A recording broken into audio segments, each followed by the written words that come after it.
Aujourd'hui, je vais vous révéler les non-dits de l'entrepreneuriat, à savoir ce qu'on ne dit pas lorsqu'on décide d'entreprendre.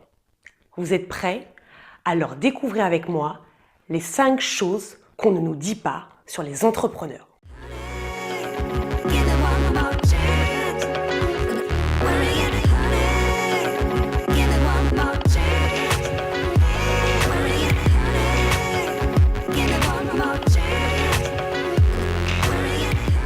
Alors, tout d'abord, entreprendre, qu'est-ce que c'est? Entreprendre, c'est s'engager. S'engager, pourquoi? Parce que tout au long de ce parcours d'entrepreneuriat, il se passe des péripéties, des imprévus, c'est l'euphorie, c'est incroyable. Mais il faut être prêt à tout donner pour son business. Et j'ai envie de dire, limite, allez, les 3D. Dédié, dévoué, dead. Genre, tu peux dead pour ton business. Et ça, c'est quelque chose qu'il faut avoir à l'esprit. Pourquoi? Parce que dans cette lutte, on va dire si féroce, en plus si tu es sur un marché saturé, c'est une bataille, c'est une lutte pour te différencier, une lutte pour être compétitif, une lutte pour être créatif, une lutte pour faire la différence, pour afficher ta légitimité, ta crédibilité. Et honnêtement, il n'y a que l'engagement, il n'y a que toute cette fougue que tu mets dans ton business qui te permet de maintenir le cap. Et à travers toutes ces expériences, il y a une chose que tu en retires, c'est l'apprentissage. Et c'est pourquoi le deuxième point qu'on ne nous dit pas quand on se lance dans le business, c'est apprendre. Parce que tu penses que tu as un cursus scolaire, que tu as eu des compétences, que tu as un diplôme, une formation et que du coup, tu es paré pour lancer ton business. Mais c'est pas ça, apprendre. Oui, tu as déjà un background, tu as déjà des notions. Mais le vrai apprentissage dans le business, il est tout autre. J'ai envie de dire que tu dois limite être un auto-apprenant, un actif apprenant. Le savoir, c'est une arme. Et ça, j'ai une petite dédicace pour quelqu'un. La personne se reconnaîtra. Le savoir, c'est une arme. Le savoir, la connaissance, aujourd'hui, elle est disponible partout. T'aimes pas lire? Le savoir, il est disponible en audio, en vidéo. Il y a des supports qui sont extraordinaires pour te permettre d'approfondir tes connaissances, développer ton potentiel, briller, libérer toute la créativité. À un moment donné, tu as envie de lancer un business, mais tu es limité en termes de compétences ou tu es limité en termes de connaissances, va chercher le savoir. La connaissance, ça s'acquiert. Et c'est tout cet apprentissage, toute cette connaissance qui vont au-delà de ça, t'apprendre à te connaître toi-même. Et pourquoi c'est important de se connaître soi-même? Parce que entreprendre, et ce qu'on ne sait pas sur l'entrepreneuriat, c'est que ça peut être vraiment une affaire de solitude. Oui, je sais, c'est pas forcément ce que tu as envie d'entendre, mais je suis obligée de te le dire. Parce que tu as beau avoir plein d'amis Facebook, tu as beau avoir un compte Instagram, tu dis bon, j'ai tant de personnes qui me suivent, j'ai un entourage en or, j'ai une famille qui déchire, j'ai des fans, des followers, je vais lancer mon business, je vais compter sur ma communauté que je me suis créée et ça va le faire. Non, j'ai le regret de t'annoncer ou même le regret de te décevoir que non. Et tu le verras, c'est pas parce que il y a tes amis qui sont là ou que tu es sur les réseaux sociaux que ce sont tes amis qui vont le plus te pousser. Bien au contraire, tu peux voir tes meilleurs amis partager 20 000 trucs de cuisine, de conneries, de blagues et de machins qui n'ont aucun sens. Et ça va être les derniers à partager toi, ce qui peut changer ta vie, ce que tu penses qui est ton business, que tu es là, tu as mis toute ton énergie, tu as mis tout ton cœur, ton âme. Et pourtant, non. Alors après, il ne faut pas leur en vouloir. Parce que bien souvent, et quand je te parle de solitude, bien souvent, c'est parce que ton entourage n'a pas conscience de ce qu'on est en train de mettre en place. Ton entourage n'a pas conscience de ce sur quoi tu mobilises toute ton attention. Parce que ce sur quoi tu mobilises toute ton attention, ça peut leur faire peur. Pourquoi? Mais comment il ou elle va gérer si jamais elle se plante? Mais comment il ou elle va gérer si jamais ça ne marche pas? Mais en même temps, si elle met toute son énergie sur ce business, mais moi, elle va me délaisser, ou elle sera plus disponible, ou il y a tout un tas de facteurs qui font pourquoi l'entrepreneur, à un moment donné, est seul. Mais profite de cette solitude pour te constituer un point essentiel. Et ça, c'est un des facteurs clés. Donc, un point qu'il faut savoir, il faut que tu sois capable de te construire un état d'esprit, un mindset de folie. Pourquoi ? Parce que si tu es du genre à attendre la validation de quelqu'un, est-ce que tu penses que si, que ça, à poster, est-ce que j'ai envie de faire ci, mais est-ce que c'est ça ? N'attends pas de validation. Si tu es plutôt du genre à, attendre des louanges, « Oh, c'est génial ce que tu as fait. Oh, non, ça c'est trop bien. » Mais que tu n'es pas prêt à la critique, te lance pas dans l'entrepreneuriat. C'est pour ça que le mindset, c'est ce qui compte, j'ai envie de dire, allez, à 80%. Pourquoi ? Parce que ce qui fait la différence entre quelqu'un qui réussit et quelqu'un qui ne réussit pas, c'est l'optimisme. L'optimisme.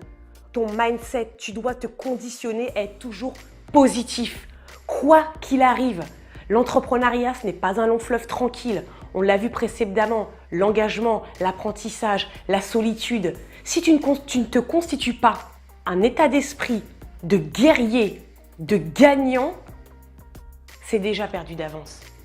Et je dis ça non pas pour te décourager, te démotiver, ça se trouve parce que dans mon métier, je suis quelqu'un qui motive. Et là, ça se trouve, tu es en train de me regarder et tu me dis « Oh là là, là, change de créneau parce que si tu veux les motiver, c'est mort. » Mais non, je dis ça justement pour avoir une réalité.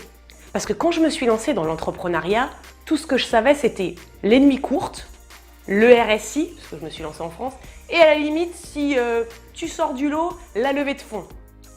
C'est tout ce que je savais. Mais on ne m'avait pas parlé d'engagement, d'apprentissage, d'auto-apprentissage, de solitude, de mindset. Et tout ça, tu es obligé de te constituer un mental d'acier, de guerrier.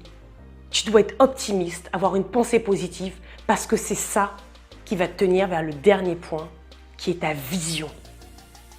La vision, pourquoi c'est important ? Parce que dans la plupart des livres, dans la plupart des conférences qu'on peut écouter, qu'est-ce qu'on nous dit ? Il faut trouver ton why, il faut trouver ton pourquoi. Pourquoi tu fais ton business ? Pourquoi tu crées quelque chose ? Oui, quand tu t'engages, tu crées de la valeur. Oui, quand tu apprends, du coup, c'est pour retransmettre aux autres. Oui, quand tu es seul, tu fais tellement un travail sur toi-même que ça te donne les capacités à voir plus grand. Oui, tu t'es constitué un mental de ouf, mais pourquoi tu as fait tout ça ? Et moi, plutôt que de parler de pourquoi, j'ai plutôt envie de dire pour qui ? Qui tu vas servir ? Pour qui tu crées de la valeur ?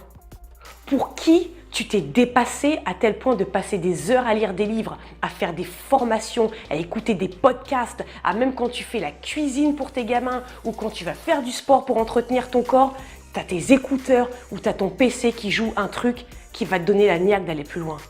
Quand tu te sens seul, que tu ne sais pas vers qui te tourner, parce que tu as l'impression d'être incompris, parce que tu as l'impression que tu es fou pour les autres, parce que oui, tu es dans ta sphère, oui, tu es perché, oui, tu n'as pas le même rythme de sommeil que les autres, oui, tu as des angoisses que d'autres n'ont pas, parce que le business, il n'a pas pris tout de suite, parce que tu as dépensé pour faire une vidéo de qualité, parce que tu as dépensé je ne sais pas combien pour te former, parce que tu as acquis un état d'esprit, mais pas n'importe comment, en imitant des gens, en t'inspirant d'autrui, en visant plus haut.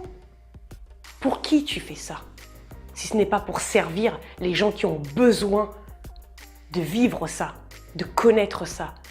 Que tu le fasses pour ta communauté, que tu le fasses pour ton audience, que tu le fasses pour la reconnaissance, que tu le fasses parce que tu es redevable à tes parents, à ta famille, au Tout-Puissant, je ne sais pas. Qui tu sers ? Et plus que le pourquoi, c'est le qui compte. Et c'est ce que j'avais envie de te dire. L'entrepreneuriat a littéralement changé ma vie. J'ai gagné en liberté, je suis beaucoup plus heureuse, je suis vivante, je suis connectée à moi-même, j'ai des nouvelles valeurs, j'ai un nouveau modèle d'éducation pour mes enfants, je me suis entourée de personnes qui sont dans mon état d'esprit, qui vont plus haut, qui voient plus loin. Et c'est pour ça que je fais cette vidéo, parce que j'aurais tellement voulu savoir les non-dits de l'entrepreneuriat. J'aurais tellement voulu savoir dans quoi je m'embarquais plutôt que ce côté fun, euphorisant, glorifiant.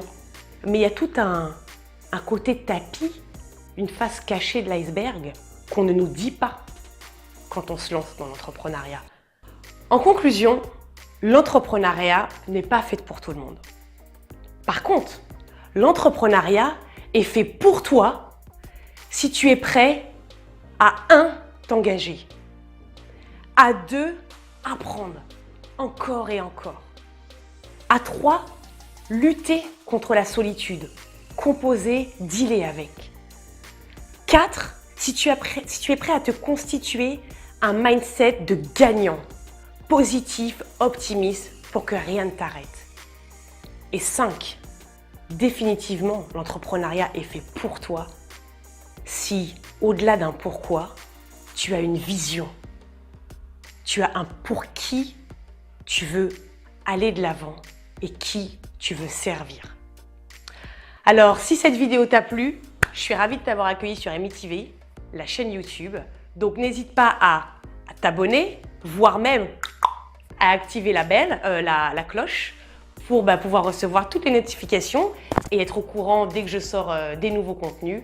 Et cette chaîne est faite pour toi si ton domaine c'est le business, le mindset et le lifestyle pour être heureux et vivre la vie dont tu as toujours rêvé. À bientôt sur MeTV!